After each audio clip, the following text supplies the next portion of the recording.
Hi everyone, thanks for taking the time to join us today for the Buyer's Guide to Multi-Factor Authentication webinar. My name is Alice and I'm the Product Marketing Specialist here at LoginRadius. I'll also be facilitating the webinar today. So first, I just want to get some housekeeping items out of the way. The webinar will be about 15 to 20 minutes long with a brief Q&A session at the very end. One of the buttons you'll see at the bottom of your screen is a chat function. So feel free to chat us at any time if you have any questions throughout the presentation, and we'll be able to answer them at the end. Also, if you notice any functional issues, for example, if the presentation is not coming through or if the sound cuts off, definitely give us a shout and I will definitely look into that. And now just to tell us all about multi-factor authentication is our Director of Marketing, Bim Parmar. Thanks, Alice. And thank you for everyone who's online this morning. I really appreciate you taking time out of your very busy days to come and listen to me talk. First, a little bit about myself. I actually have a background in cybersecurity. I worked at McAfee Security for a number of years back in the early 2000s. Worked on a team where we developed first SaaS-based antivirus products and various other solutions in the security space. Today, we're going to discuss multi-factor authentication. Why is it so important all of a sudden? What is it? And most importantly, what you should be looking for when you decide it's time to implement multi-factor in your organization. So let's start with the why of why is multi-factor authentication so important all of a sudden. The most obvious reason is that we're in an unprecedented era of malicious online activity. Recently, it seems that not a month goes by without news of yet another data breach. In fact, last year was a record in the sheer number of data breaches. As you can see here from the slide, the number of data breaches in 2017 hit an all-time high of 1,579 attacks, which was actually a 44% increase from 2016. According to the Identity Theft Resource Center, the group that did the study, of the 5 industry sectors that they track, the business category has topped the list for a 3rd year in a row, with 55% of the overall total number of breaches. This is actually the 8th year that the business category has surpassed the other sectors for total number of breaches. And you can see why they are the key victim here, because it's business has a lot of consumer data, so they make a very right target. And as you can see, we had some very big brands that fell victim to this activity. The most infamous was probably the Experian breach last year. And the reason this is so significant is because here was an organization whose primary task was to be a secure repository of your most important financial data. And they failed at that. So how is it that Experian and some of these other popular consumer brands, how is it they've all fallen victim? And how could this be happening today? So the answer lies in a study that was commissioned by Verizon, and they found that over 80% of hacking-related breaches are due to weak or stolen passwords. So in a lot of these instances, this activity was targeted at the employees, specifically those employees that had access to the data that needed to be stolen. But in reality, the security perimeter for most business-to-consumer enterprises has grown now beyond the employee. In actuality, the new security perimeter for business-to-consumer enterprises is now your customers. With employees, you have internal IT to enforce security and password structure and hygiene and regular updates. They will enforce that for you. However, this doesn't happen with your customers. And with your customers, oftentimes you're caught between keeping your digital properties secure or maintaining a very easy and simple to use experience for your consumers. And unfortunately, most organizations tend to err on the side of ease of use. So while there are password management solutions like LastPass and Dashlane, which actually can help with password management. Anyone who's actually used them can tell you that they're not always 100% reliable or effective, and they're not always there sometimes when you need them. And the cruel reality is that the people that need the most help are the last ones to even find out about these types of tools. For example, my dad. My dad's 81. A couple of weeks ago, he asked me for help with, he wanted to book a flight online. And I said, Dad, what's your password to log in? And he opened up his wallet, and in there was a little yellow sticky note with all of his passwords. So that's about as secure as it gets for him. The other way people like to manage passwords is they'll choose an easy one. They choose it easy because it's easy to remember. And then what they'll do is they'll use that across all of those digital properties that they engage with. And so while it's easy to remember, conversely, it's really easy to hack. And now they've taken that really simple to crack password and they've compromised your security, and then they've gone around and compromised the security of all the other people that they use. So actually, in these days, even a complex password can be cracked pretty easily through brute force tools and the freely available password dictionaries that are out there today. The most complex password can probably be hacked in a couple of hours. So where we're at today is a point where, for the consumer, the passwords are a pain to manage, and for the organization, they're actually not that secure. They're not providing the level of security that you actually need. So the question is, how can you protect your company's digital assets from hackers while still providing a seamless customer experience? Well, one of the answers is multi-factor authentication, or as it's commonly known by its acronym, MFA. And it's been gaining popularity as one of the simplest yet most effective tools to help businesses protect those digital assets while ensuring their customers are who they say they are.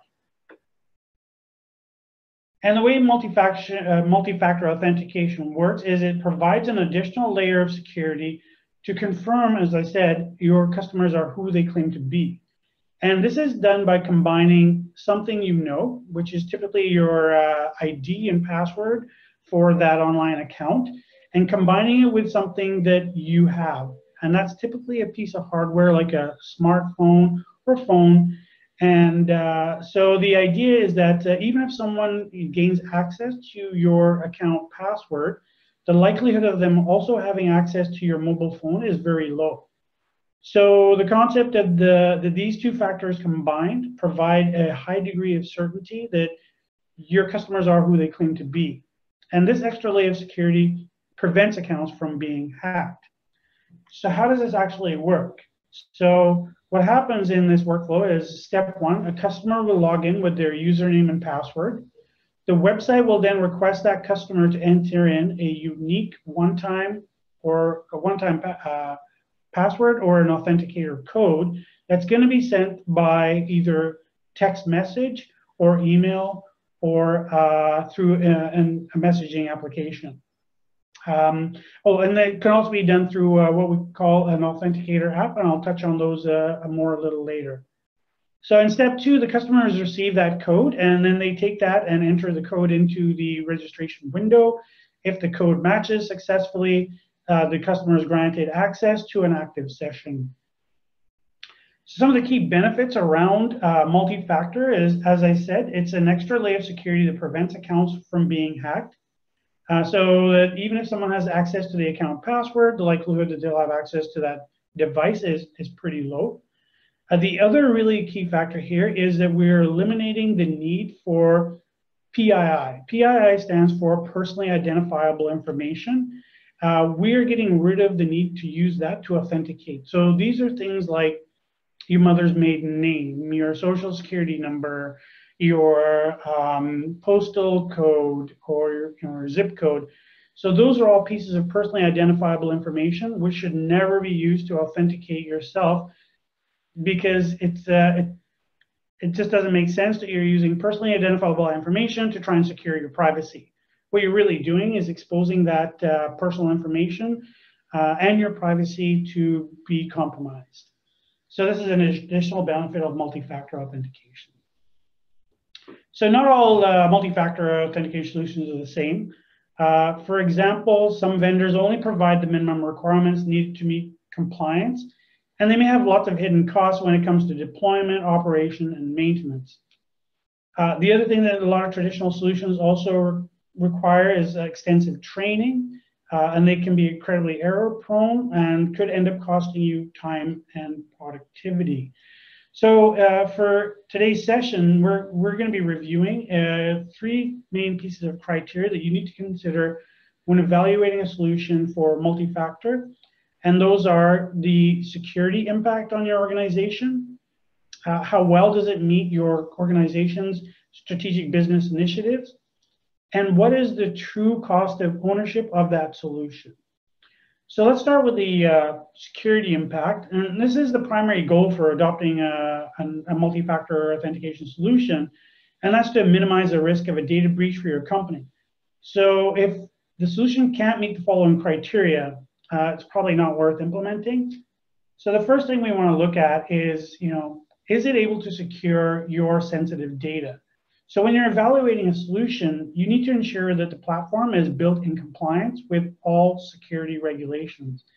It's also important to ensure that the security measures are built into the platform architecture, and that multi-factor is an additional layer on top of these already existing measures. For example, you want to make sure the solution also provides things like data encryption, password hashing, and automated monitoring of your data activity.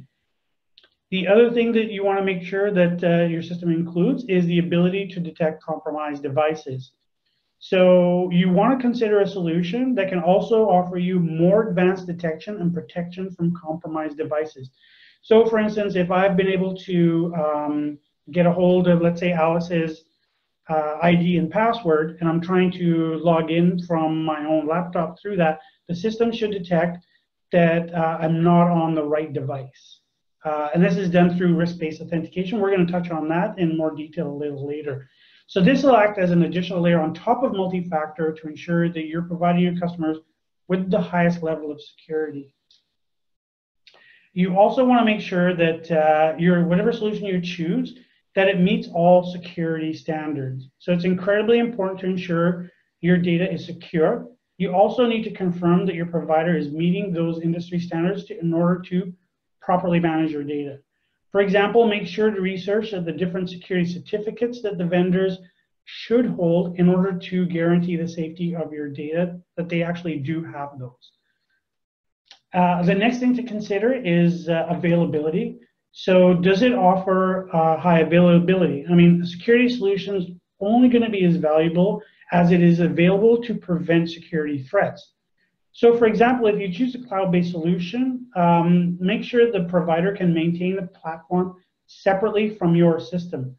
This way, even if a data breach occurs, access to your applications will still be securely managed by your provider. To further protect against a data breach, you should also ensure that the vendor's service is distributed across multiple geographical regions, providers, and power grids for seamless failover. Typically, a reliable solution should be able to guarantee you at least 99.99% uptime, and this is done through the provision of a very strong service level agreement from your vendor. The last thing to consider is when you're choosing a vendor is the amount of visibility the solution provides you. And by that what I mean is, will it give you insight into your users as well as the devices used to access your applications and data? Can you manage the solution yourself? Is it able to give you, at a glance, picture of your security profile in order to enable you to take action against your vulnerabilities? So this is something really important to consider when selecting a solution.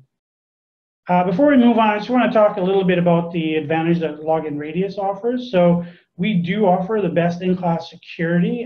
We even offer a white label authenticator app. So I said I would talk a bit more about an authenticator app. What an authenticator app is a much more secure method to send your authentication code.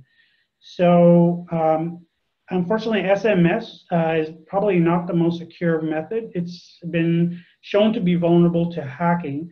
So what we actually recommend is that you provide your customers with an authenticator app as an alternative method to SMS. So the code that is sent is encrypted in transit, so no, it's not vulnerable to hacking, and it shows up in an authenticator app. So if in any case they switch SIM cards or anything else, you know, the authenticator app will still work. The authenticator app can actually be customized and white labeled to meet all of your security, customer experience, and corporate branding needs as well.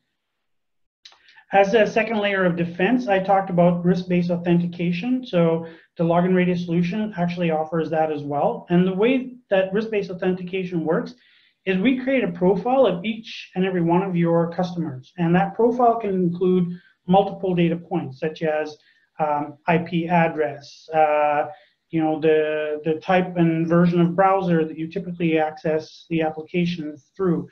And also the device through the MAC address. What is the device you're using? Is it a laptop? Is it a phone?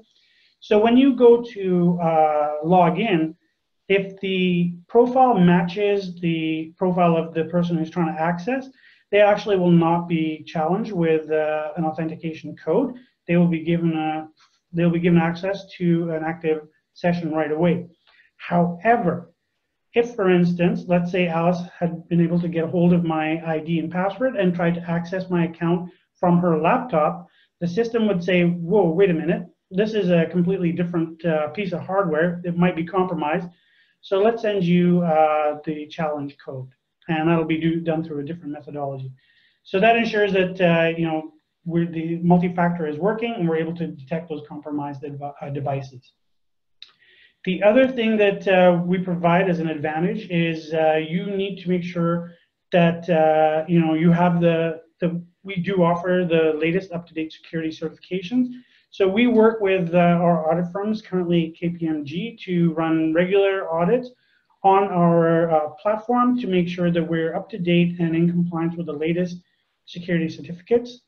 I'm not going to mention all of them because it's just a bundle of numbers and letters, but we've got them listed on the slide for you to take a look at. And if anybody wants to know in detail what other certifications we have, you can reach out and we're more than happy to provide that. The other thing I mentioned was uptime. It's only as good as it's available. We actually guarantee 99.999, so 5 nines of uptime for all of our customers. However, over the last 18 to 20 months, we actually have achieved 100% uptime, and that includes any kind of maintenance. So we don't count downtime for maintenance as part of the uptime. We take care of that ourselves, ensuring you 100% uptime. In terms of visibility, we offer a fully managed dashboard. So this enables our customers to have full control over who can access the solution, as well as seeing the changes that are being made and have a complete view of their user profiles. So we actually centralize your different instances of customer data. So in case somebody wants to, you know, delete their data, or you need to secure it, a lot of customers don't even know how many instances of a single customer they have in terms of customer data. We help consolidate that so that there's one single version of that customer's profile. So moving on to strategic business initiatives.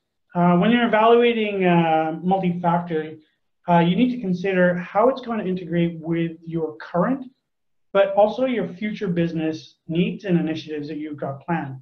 The last thing you want to do is get stuck switching solutions every year as your company grows. So one of the first things to consider when thinking of strategic business initiatives is adopting a cloud-based solution.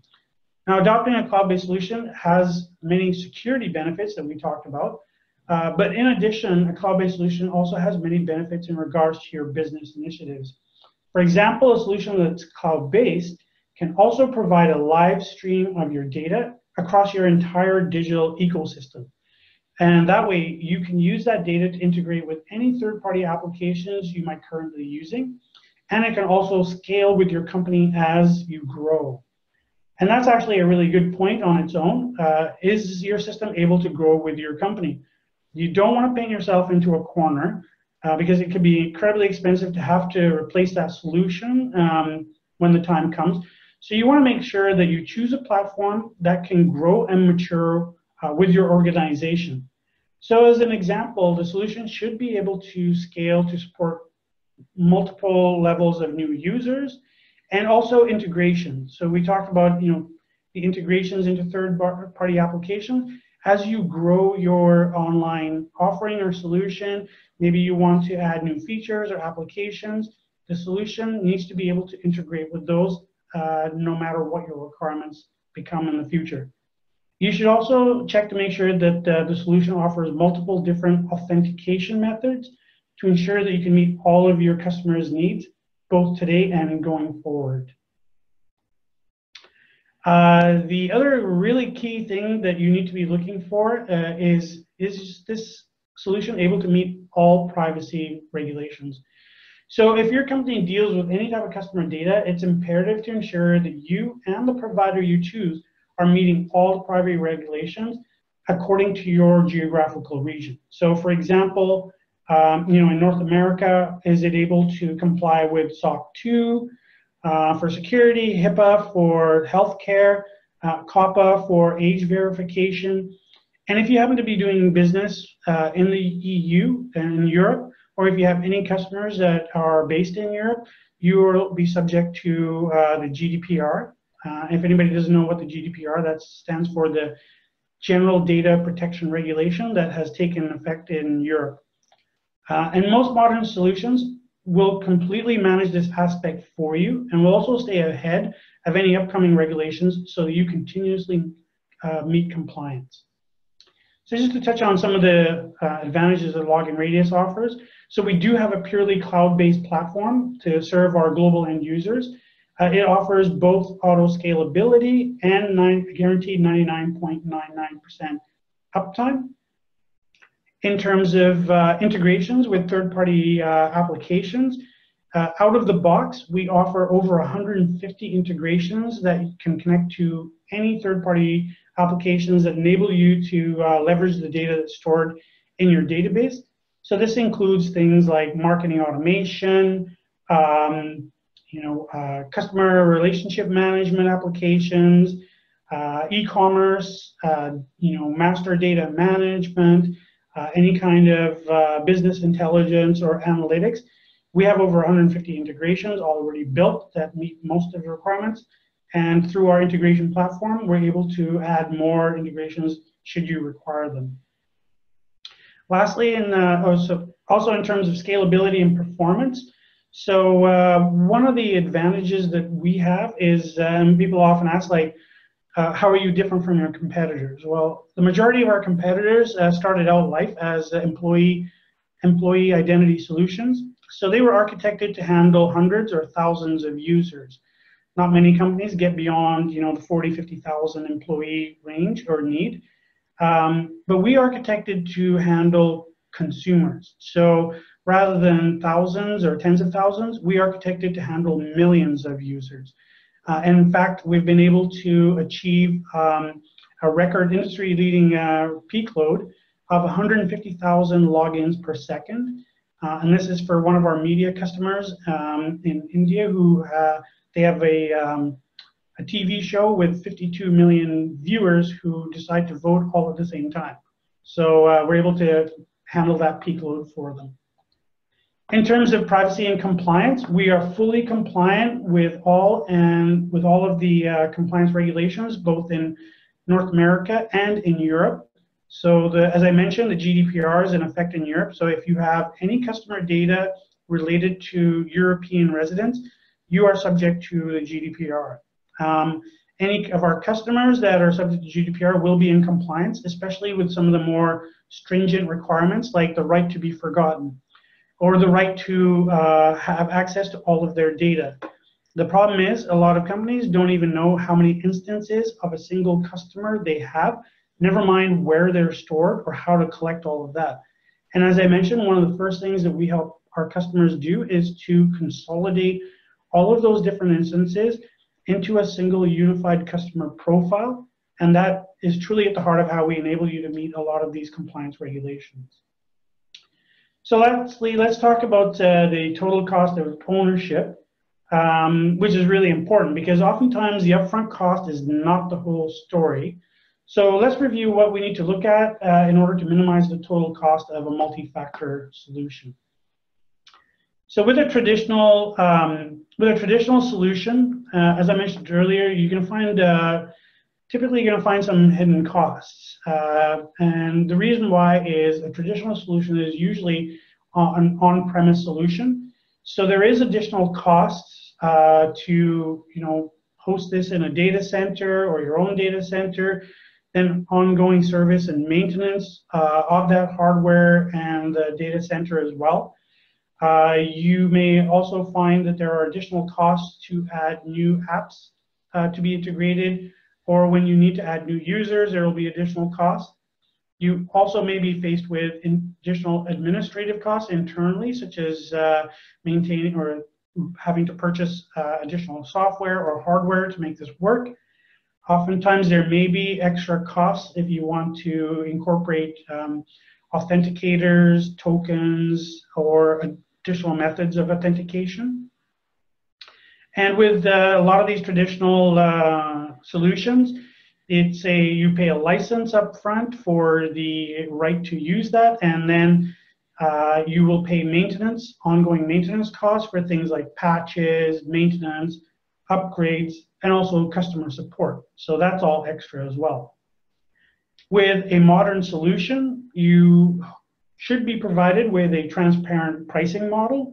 As I said, this is typically a cloud-based solution, so there should be no on-premise data center or server maintenance or costs for any of that. The solution should offer user and application access policies and controls so that you can actually manage that yourself. It should provide insight into the devices that are being used to access your online properties. It should also provide a self-service portal for your customers. So rather than having to contact support to reset their password or change the password, they're able to do that on their own through that self-service portal. It should also include an administrative panel so that you can manage all of that yourself. And then all of the security, maintenance, application, all of those updates should be automatic and included in the subscription price. And lastly, that high availability. You want to make sure that it is highly available and they're able to offer you that. The third thing to consider when you're thinking about total cost of ownership is whether or not this is a completely managed service. So, when you're implementing a solution with multi-factor, what you're essentially doing is saying, like, this is not our core competency, so we're going with somebody else to take care of this solution for us. And having a completely managed service allows you to then not worry about whether or not that system is up to date or whether you have to take care of it. But having that completely managed service brings value to you, and that's a must. So, for example, the things you need to consider is there a continuous support even after you've implemented? Is that provided to you free of charge, or is it included in the subscription? Is there training required, and is it included during the implementation so that your uptime to your time to having the solution working is reduced? Is there any additional maintenance work that you or your team are responsible for? You want to make sure that the vendor is taking care of all of that for you. So my last slide is, again, just to touch on the LoginRadius advantage when it comes to cost of ownership. So all of our costs are upfront. And what that means is that you're never going to be charged for anything that was not communicated or agreed to upon in the contract. And we review that with you upfront when we architect your solution. We take care of all system updates, patches, and maintenance. This is all included in your licensing fee. We also offer 24/7 support at no additional cost. This includes the training sessions during the implementation process. And one thing I want to touch on, when I started with the company, I was really impressed with the fact that there is an ability to create a support ticket directly from within the dashboard. You do not have to go to a separate portal or website to create a ticket. You can also monitor and track your support ticket within the dashboard. You have full visibility into how that is being managed for you. We also take care of all system updates. We make sure that any features that are set up through LoginRadius are kept up to date. So for example, if you utilize Google reCAPTCHA and they release a new version, we stay on top of all of those new releases and ensure that you don't have to worry about that and all your integrations will continue to work. Lastly, we manage all security and privacy regulations, so you don't have to worry about compliance. We have a team and we work with some consultants to ensure that we're fully conversant on all the new compliance regulations that are upcoming and in place, and ensure that our customers are in compliance at all times. That wraps up our short discussion on multi-factor authentication for today. I hope you found it useful. I'm going to now turn this over to Alice and for questions. So if you have any questions, please feel free to submit them through the chat on the panel. Alice, do we have any questions from our audience? Yeah, actually we have a couple. The first one is, do you have any customers who currently use multi-factor? So the answer is yes. Quite a few of our enterprise customers, actually customers across the board, you do have this implemented. Unfortunately, can't name any names due to contractual obligations, but example is one of our municipal customers. Obviously, they take security and compliance very seriously. So multi-factor was one of the core requirements when they came to us. So they definitely have this implemented. And the next one we have is there a difference between two-factor and multi-factor? Oh, I can answer that for you, Alice. So yeah, so essentially it's the same thing. You're taking something combining with something that you have. Two-factor refers to the fact that there's two pieces being coming together. Multi-factor refers to the fact that we have multiple channels through which to communicate that authentication code. So as I mentioned before, it can be SMS, it can be an email, it can be sent through an instant messenger, and then the most secure, which is either hardware or an authenticator application, which, as I mentioned before, our authenticator app, we can customize that or white label it, depending on what your requirements might be. Thanks, Bim. And then another question we have is, do you support MFA with a deep link to email or only with SMS number codes?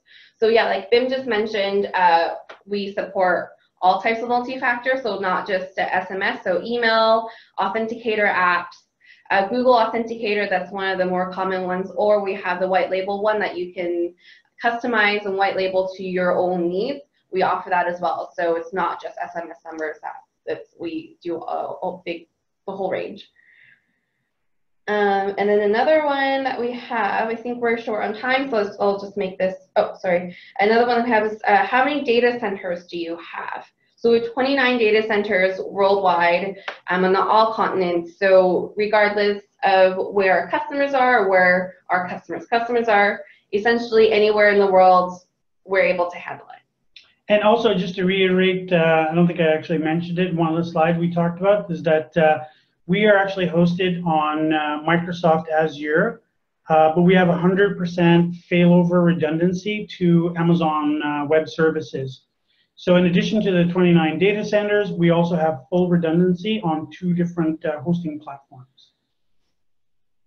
All right, and then, so I think this is the last one. Mentioned, so the white labeled authenticator app and application, how do we see how this works?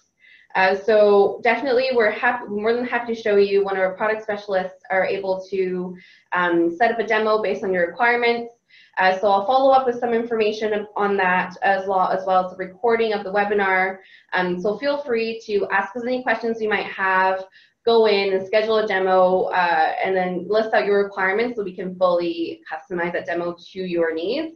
And we're happy to show you anything you have questions about. And yeah, so thank you again for your time today. Like I mentioned, we'll be following up with some information, and definitely don't hesitate to reach out if you have any questions. Thank you, everyone. Goodbye. Have a nice day.